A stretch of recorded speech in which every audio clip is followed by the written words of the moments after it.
말씀 함께 보시겠습니다. 하나님의 말씀은 베드로전서 5장 6절 7절 말씀입니다. 베드로전서 5장 6절 7절 말씀. 죄송합니다.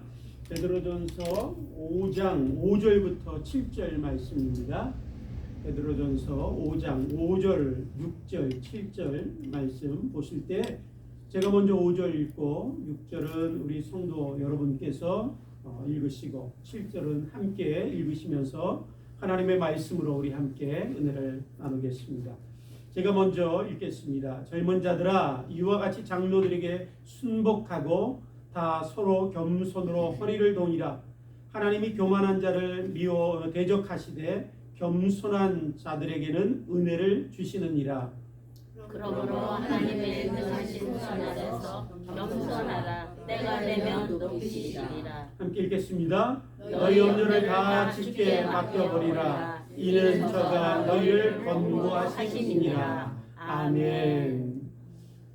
오늘 말씀의 제목은 염려 그리고 겸손입니다. 염려, 겸손, 이 두 단어는 언뜻 보기에는 별 연관성이 없어 보이는 그런 단어들인 것처럼 생각이 듭니다. 그러나 신앙적으로 이 두 단어는 깊은 연관성이 있습니다. 그래서 오늘 말씀에도 사도 베드로가 6절에 하나님의 능하신 손에서 겸손하라, 겸손에 대해서 이야기한 후에 7절에 너희 염려를 다 주께 맡겨버리라, 염려에 대해서 이어서 말씀하고 있는 것입니다.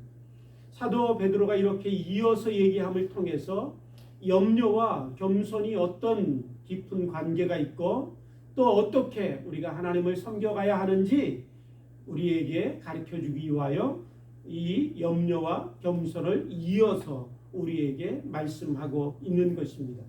오늘 본문 말씀에 하나님이 우리에게 이렇게 말씀하시죠. 하나님의 능하신 손 아래서 겸손하라.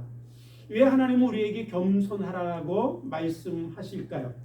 그 대답은 5절 말씀에 있습니다. 5절 말씀을 우리가 함께 읽으셨는데 다시 한번 보시면 5절에 이렇게 대답하고 계십니다. 하나님은 교만한 자를 대적하시되 겸손한 자들에게는 은혜를 주시느니라. 하나님이 우리에게 왜 겸손하라고 말씀하시냐면 하나님은 교만한 자를 대적하시고 또한 겸손한 자에게는 은혜를 베푸시기 때문에 너희들이 겸손해야 된다라고 우리에게 말씀하고 계시는 것입니다. 여러분, 대적한다라는 것은 어떤 것이냐면 내가 반대하고 막아서는 게 대적한다라는 의미예요. 하나님은 교만한 자를 반대하시고 하나님은 교만한 자를 막아서십니다. 그러나 또한 하나님이 그렇게 교만한 자를 대적하시는 것처럼 교만한 자도 하나님을 대적합니다. 그래서 교만한 자는 하나님을 반대하고 하나님을 막아섭니다. 이 대적이라는 것, 하나님을 반대하고 하나님을 막아선다라는 의미가 무엇인지 오늘 우리에게 말씀을 전하고 있는 베드로 사도는 너무나 잘 알고 있을 것입니다. 왜냐하면 그의 삶 속에서 실제로 하나님을 막아섰던 경험이 베드로에게 있기 때문에 그렇습니다. 어느 날 예수님께서 베드로에게 말씀하시죠. 내가 이제 예루살렘으로 올라가서 고난을 받고 십자가에 못 박혀 죽고 3일 만에 내가 다시 살아나리라. 그 말씀을 하실 때 베드로가 예수님을 막아서서 얘기합니다. 선생님이요, 그렇게 절대 될 수 없습니다. 성경에 보면 그 성경에 베드로가 선생님이여 절대 그렇게 되지 않을 것입니다라고 얘기했던 그 베드로의 얘기가 마치 예수님을 꾸짖듯이 했던 그런 모습인 것처럼 단어를 쓰고 있다라는 거예요. 또한 베드로에게 예수님께서 나중에 십자가를 지시기 전에 말씀하시지요. 베드로야, 내가 참으로 나를 3번이나 부인하리라. 그때 그 예수님의 말씀을 들었던 베드로가 예수님을 향하여 이야기합니다. 선생님이여, 결코 그런 일은 없을 것입니다. 내가 죽을지언정 나는 주님을 따라갈 것이고 주님을 부인하지 않을 것입니다. 여러분, 베드로에게 말씀하고 계신 예수님이 누구십니까? 하나님이십니다. 하나님이 말씀하시는 그 말씀 가운데 베드로가 당신의 말씀이 틀린 것이고 내 생각이 옳습니다. 당신이 나에게 대해서 얘기하는 것이 틀리고 내가 내 의지로 주님을 부인하지 않고 죽을지언정 내가 끝까지 주님을 따라갈 것입니다. 그렇게 막아섰던 베드로, 그 베드로는 주님을 대적한다라는 게 어떤 의미인지 너무나 잘 알고 있었을 것입니다. 사랑하는 성도 여러분, 우리는 베드로처럼 그렇게 주님을 대적한 경험이 없는 것처럼 생각하지만, 그러나 우리들의 삶 속에서도 하나님을 향하여 막아서고 반대했던 우리들의 모습이 많이 있습니다. 하나님, 이게 아니지 않습니까? 하나님, 내 생각은 이게 옳은데, 하나님, 내가 이렇게 기도하고 내가 원하는 것이 이것인데 이대로 들어주셔야지요. 하나님을 향하여 반대하고 하나님을 향하여 막아선 그 모습들이 우리들에게도 있지요. 뿐만 아니라 대적한다라는 것은 어떤 것이냐면 하나님의 말씀대로 하나님이 원하시는 방식대로 살지 않는 게 하나님을 대적하는 것입니다. 내가 하나님의 말씀 앞에 순종하고 하나님의 말씀대로 살지 아니하고 하나님이 그렇게도 말씀하시는데도 불구하고 하나님의 말씀을 따라 하나님의 방식을 따라 살기를 거부하고 살고 있다면 우리는 대적하지 않는 것처럼 생각하지만 하나님을 막아서고 있는, 하나님을 반대하고 있는, 당신의 말씀이 틀렸다라고 하는 그런 대적의 모습으로 오늘 우리가 살아가고 있는 것입니다. 하나님은 교만한 자를 막아서고 대적하십니다. 여러분, 하나님이 교만한 자를 대적하신다면 그 대적하는 자의 결과가 어떨까요? 구약 성경에 보면 욥이 하나님 앞에 섰던 경험을 욥기 9장에 우리에게 들려주고 있습니다. 그 하나님 앞에 섰을 때 하나님의 위대하심과 장대하심과 그 거룩하심 앞에 욥은 고백하기를 마치 한없는 탄식을 하며 인간의 한계가 무엇인가를 고백하듯이 고백하고 있는 말씀이 욥기 9장의 말씀입니다. 그 9장의 말씀에 몇 가지 말씀을 들어 요약하면 이렇게 고백합니다. 인간이 아무리 의롭고 스스로 생각하기에 아무리 온전하다고 할지라도 인간은 하나님 앞에 천할 뿐입니다. 하나님, 사람이 아무리 지혜롭다고 할지라도 하나님의 말씀 앞에 1000마디 말 가운데 한마디도 대답할 자가 누가 있겠습니까? 하나님은 온 세상의 땅들을 움직이시고 하나님은 하늘의 별들을 뜨는 것도 멈추게 하시고 별들을 만드셔서 별들을 한 곳에 가두기도 하시고 하나님은 홀로 하늘을 펴신 분이신데 누가 하나님께 있는 것을 빼앗을 수 있으며 누가 하나님 앞에 하나님 왜 당신은 그것을 하십니까? 라고 물을 자가 있겠습니까? 그렇게 탄식하고 있습니다. 사랑하는 성도 여러분, 그 하나님, 그 전능하시고 거룩하시고 높으신 그 하나님이 대적하신다면 그 대적하는 자의 마지막이 어떠하겠습니까? 그 마지막은 당연히 패망이요, 멸망이요, 영원한 사망이 될 수밖에 없을 것입니다. 그래서 성경에는 잠언 16장 18절 말씀에 우리가 너무나 잘 아는 말씀으로 우리에게 교훈하고 있습니다. 교만은 패망의 선봉이요 거만한 마음은 넘어짐의 앞잡이니라. 교만은 패망의 선봉이요 거만한 마음은 넘어짐의 앞잡이라고 우리에게 가르쳐주고 있습니다. 하나님 우리에게 겸손하라고 말씀하고 계십니다. 왜냐하면 겸손한 그 마음을 하나님이 기뻐하시고 하나님이 원하시는 삶의 방식은 겸손이기 때문에 그렇습니다. 하나님이 원하시고 기뻐하시는 삶의 방식대로 겸손하게 사는 자를 하나님은 즐거이 축복하시고 오늘 본문 말씀에도 은혜를 베푸시고 또한 권고하심이라고 말씀하신 것처럼 그렇게 겸손한 자를 돌봐주시고 마지막 때가 되면 주님이 원하시는 때 그 겸손한 자를 높여주실 것이라고 말씀하고 있습니다.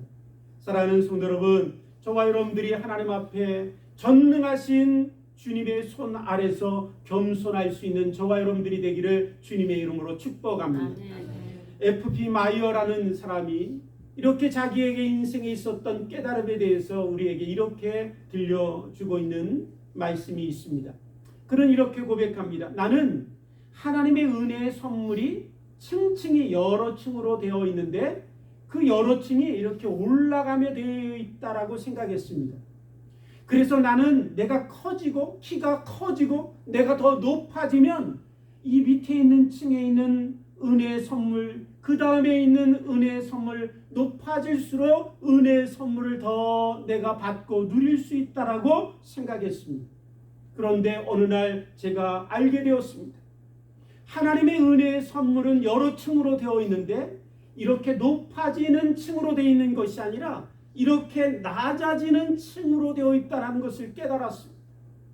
그래서 낮아지면 낮아질수록 더 놀라운 은혜를, 더 깊은 은혜를, 더 하나님이 주시는 엄청난 은혜를 얻게 된다는 것을 깨달았습니다.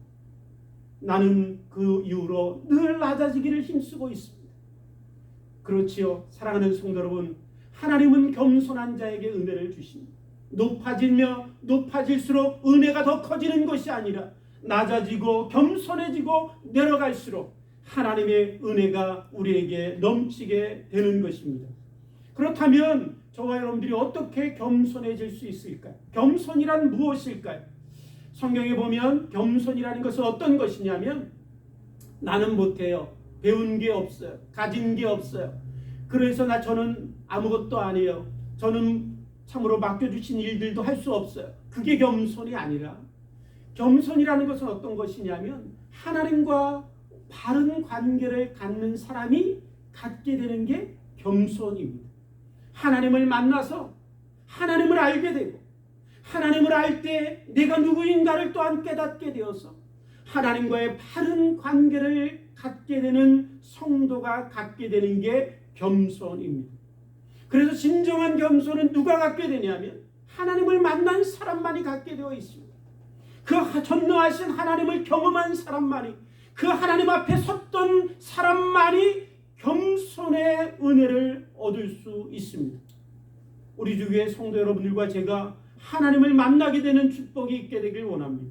이전에 경험했던 하나님, 그 하나님으로 만족하지 않고 내가 몰랐던 더 위대하신 하나님, 더 높으신 하나님을 저와 여러분들이 만나게 되길 원합니다. 그때 우리는 진정한 겸손의 은혜를 얻게 될 것입니다. 그런데 성경에 보니까 하나님을 만났던 사람들에게 나타난 특징들이 있습니다. 그들이 깨닫게 된 놀라운 비밀들이 있는데 그 비밀이 뭐냐면 두 가지를 요약해서 말씀드리면, 첫 번째, 하나님을 만났던 사람들에게 나타나는 깨달음은 하나님은 창조주이시고 나는 피조물이라는 것을 깨닫게 됩니다. 우리 다 알고 있지요.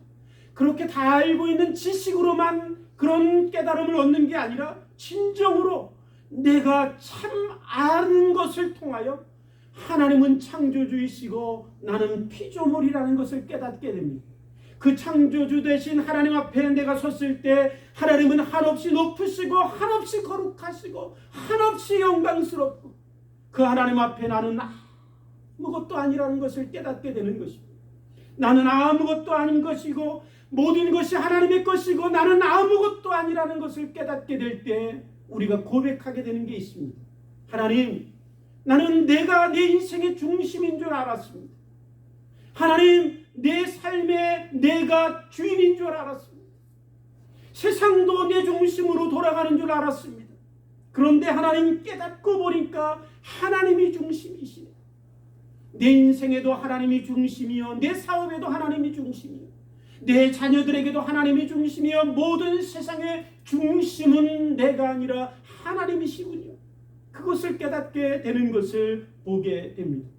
사랑하는 성도 여러분, 그 깨달음을 통하여 하나님을 만났던 사람들의 고백은 이것입니다. 내 뜻, 내 소원, 내 원하는 것, 내 방식 다 내려놓겠습니다.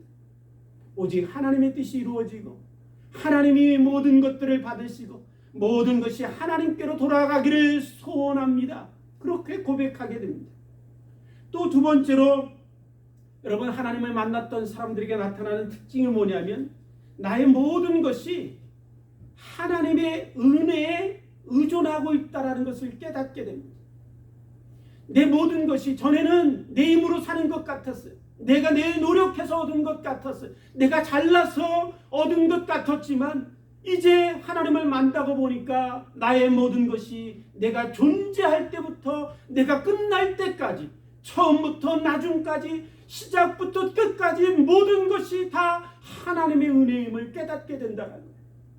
그래서 하나님의 은혜 아니면 살 수 없고, 하나님의 은혜 아니면 내가 지금도 숨 쉴 수도 없고, 하나님의 은혜 아니면 내가 존재할 수도 없다는 것을 깨닫게 됩니다.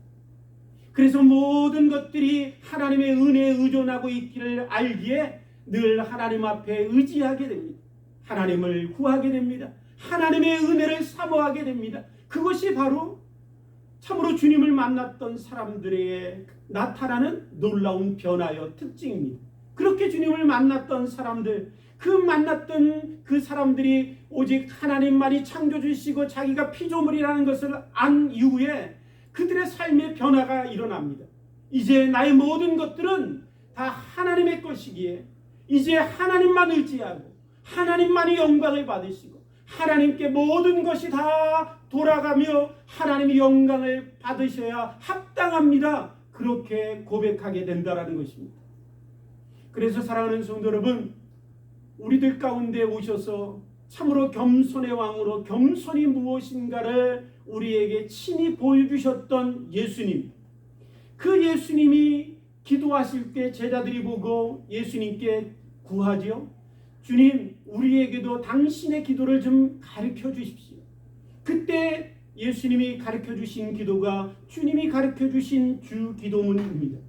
그 주 기도문을 보시면 참으로 참된 겸손한 자의 기도가 무엇인가, 겸손한 자의 마지막 고백이 무엇인가를 듣게 됩니다. 그 기도를 보면 이렇게 우리가 또 고백하게 됩니다.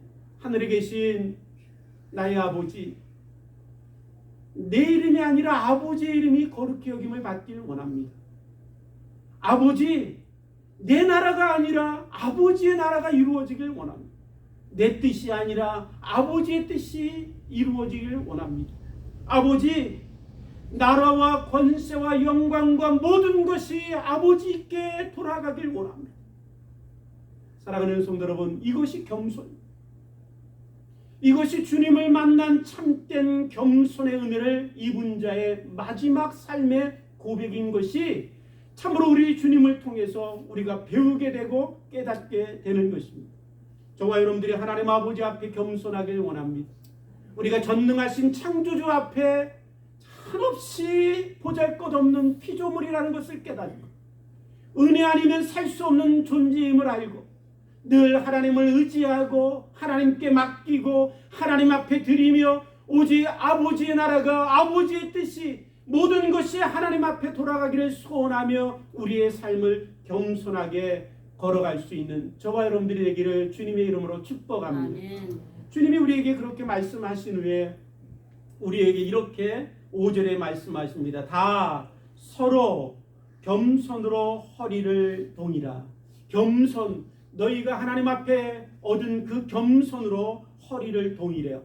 이 허리를 동인다라는 것은 어떤 의미냐면 종이 주인을 섬길 때 허리를 동이죠.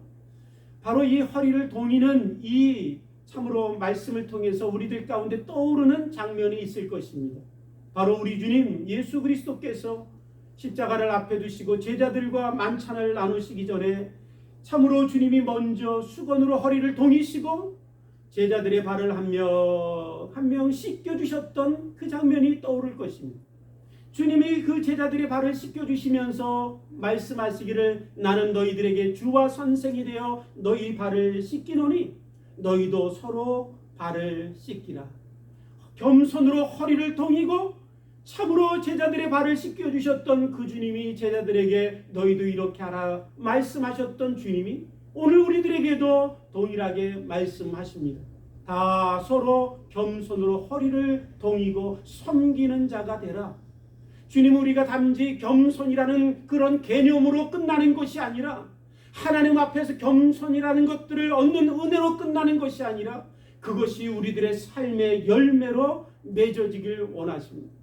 그 겸손의 삶의 열매는 무엇이냐면 섬기는 것입니다. 어떻게 섬기냐면 참으로 우리가 잘 아는 것처럼 빌립보서 2장 말씀에 참으로 겸손한 마음으로 각각 자기보다 남을 낮게 여기라 라고 말씀하신 것처럼 나보다 남을 낮게 여기며 섬기는 자가 되라라고 말씀하고 계시는 것입니다. 나보다 남을 낮게 여긴다라는 것은 어떤 것이냐면 나는 부족하고 쓸데없고 저분은 존귀하고 높다 그런 의미가 아니에요. 나를 비하하는 의미가 아니라 참으로 다른 상대를 향하여 존귀하게 귀하게 소중하게 여기라는 것. 주님이 이 땅에 오셔서 우리를 소중하게 여기셨던 것처럼 우리를 너무나 귀하게 여기셔서 발을 씻겨주실 뿐만 아니라 십자가에 피 흘려 죽으시기까지 우리를 위하여 섬기셨던 것처럼 너희도 겸손으로 허리를 동이고 서로 섬기는 자가 되라라고 말씀하고 계시는 것입니다. 우리에게 참으로 귀한 겸손이란 게 무엇인가를 가르쳐 주었던 앤드류 머레이라는 사람이 있습니다. 겸손에 대해서 누구보다 깊이 묵상했던 분인데 이분은 이렇게 얘기하고 있습니다. 교만은 지옥의 문이고 겸손은 천국의 문입니다. 여러분, 교만해서 서로 대접받고 서로 나만 위해달라고 하고 서로 내가 잘났다라고 하고 서로 자랑하면 그것이 지옥의 문이 열리는 것이겠죠. 그러나 겸손하여 허리를 동이고 서로 섬기고 희생하고 남을 존귀하게 여기고 귀하게 여기고 남을 위하여 사랑으로 베풀 수 있다면 여러분, 거기가 천국 아니겠습니까? 하나님이 원하시는 삶의 방식이 이루어지는 것, 그것이 천국이듯이 천국은 바로 겸손을 통하여 열려진다라고 우리에게 가르쳐 주고 있는 것입니다.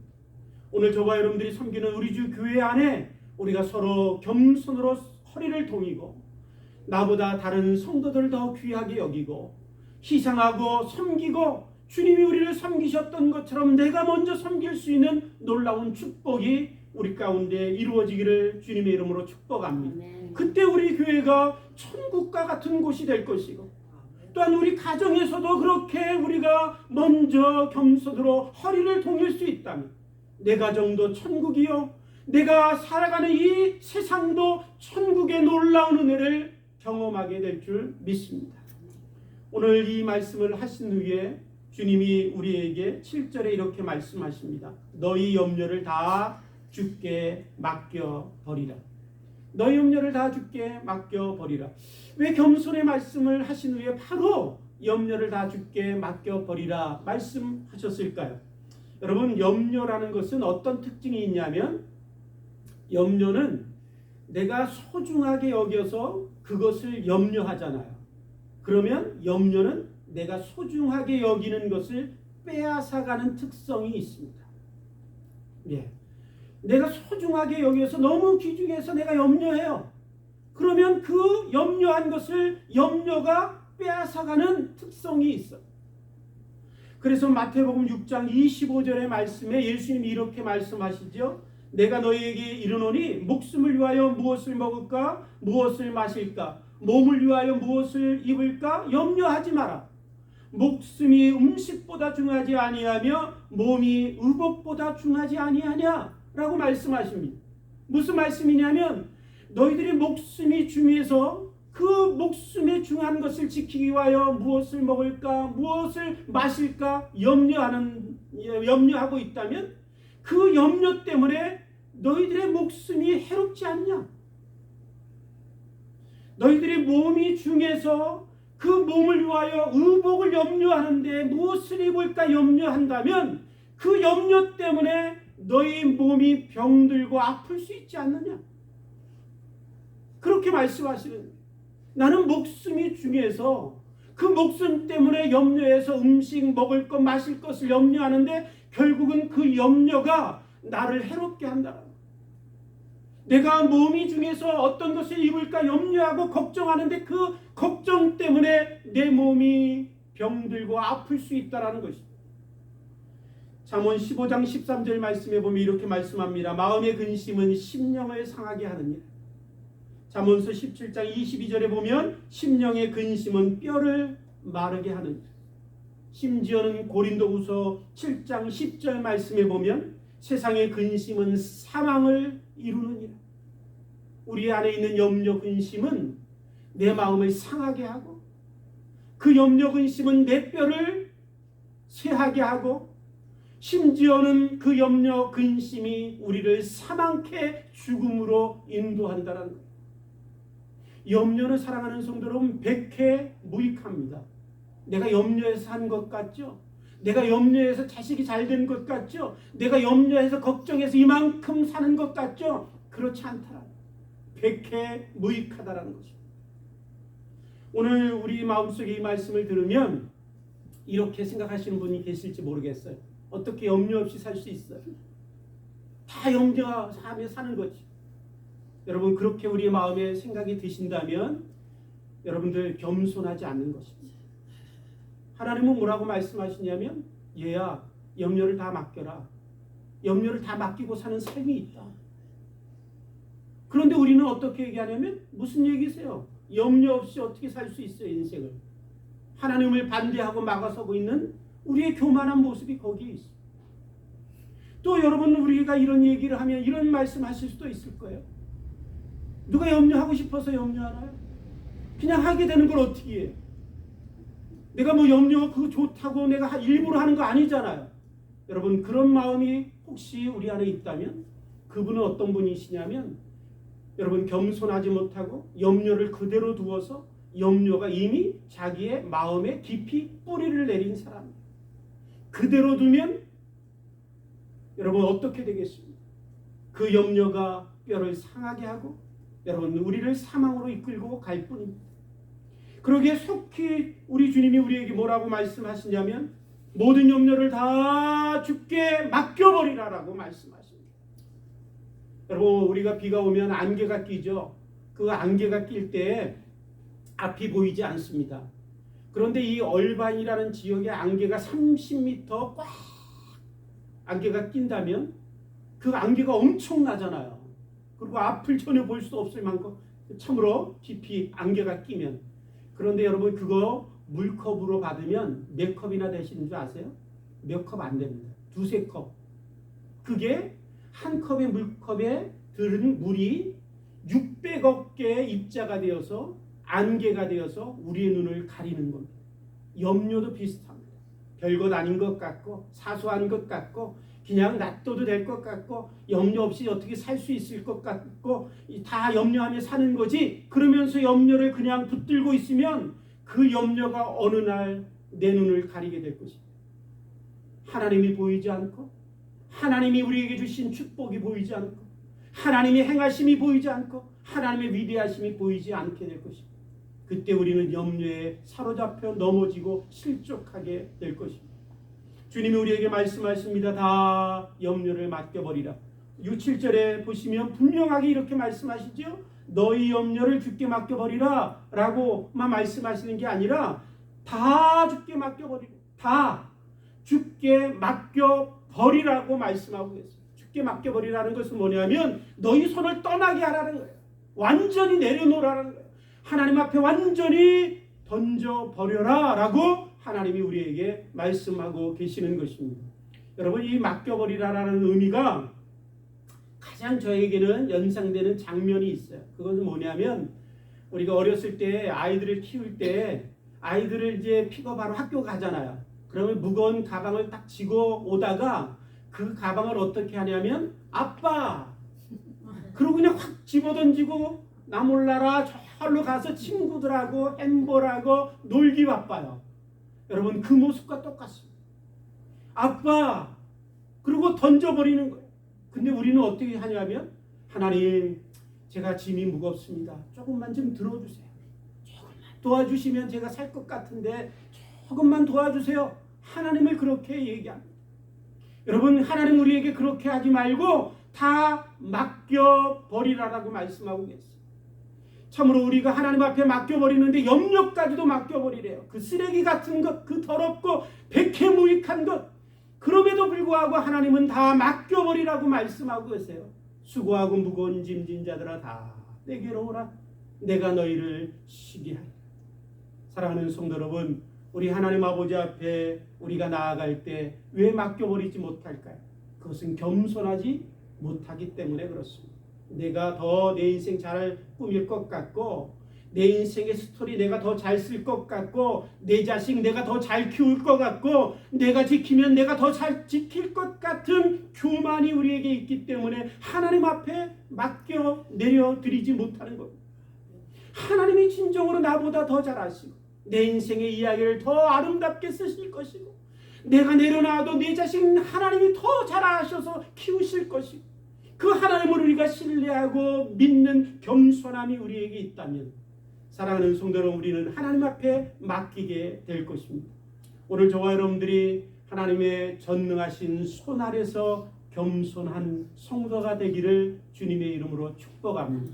염려를 다 주께 맡겨버리고 주님을 섬겨가는 축복이 저와 여러분들 가운데 있게 되기를 주님의 이름으로 축복합니다. 그때 하나님의 은혜를 경험하고 돌보심을 경험하고 주님의 역사하심을 맛보게 될 것입니다. 주님의 이름으로 그런 놀라운 역사가 저와 여러분들에게 있게 되기를 주님의 이름으로 축복합니다. 함께 기도하시겠습니다. 하나님 아버지,